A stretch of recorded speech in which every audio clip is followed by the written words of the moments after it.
G'day, welcome to Partakers and our wow word together. The wow word for today is a God of judgment.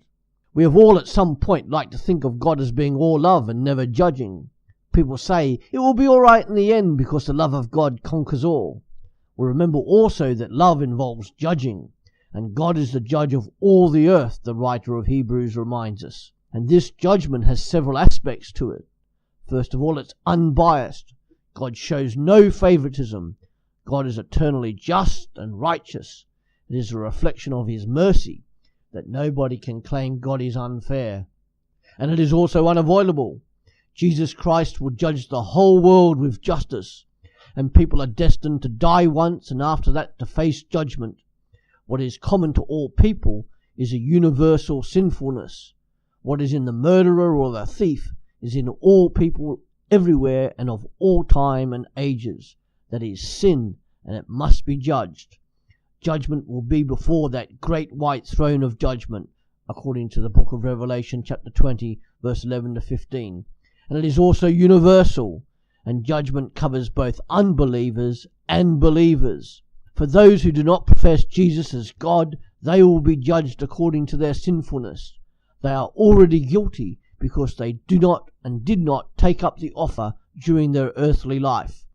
These people will be cast into the lake of fire with Satan and his angels, and this punishment is eternal. And then there's the judgment of Christian disciples, those who are believers and are actively engaged in relationship with Jesus Christ. They also will be judged. Does that surprise you?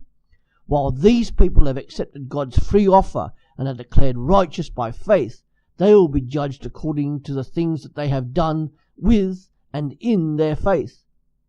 Belief and faith is to be supported by good works, writes Paul in Galatians 5:6 and the Apostle James in James 2 verse 18.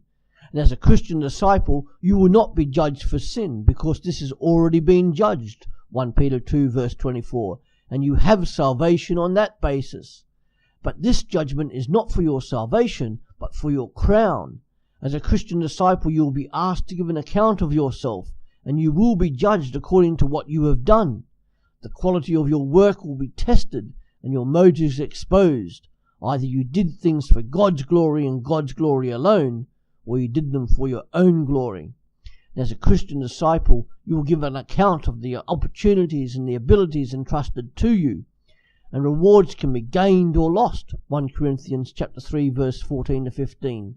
These rewards are described as an incorruptible crown, a crown of glory, crown of righteousness, crown of rejoicing, and the crown of life. So go this day, this week, go tell somebody of the crown waiting for them, if only they are willing now to enter into a living and dynamic relationship with Jesus Christ. Remember, do all you do for God's glory alone and not your own. How's that for a wow word?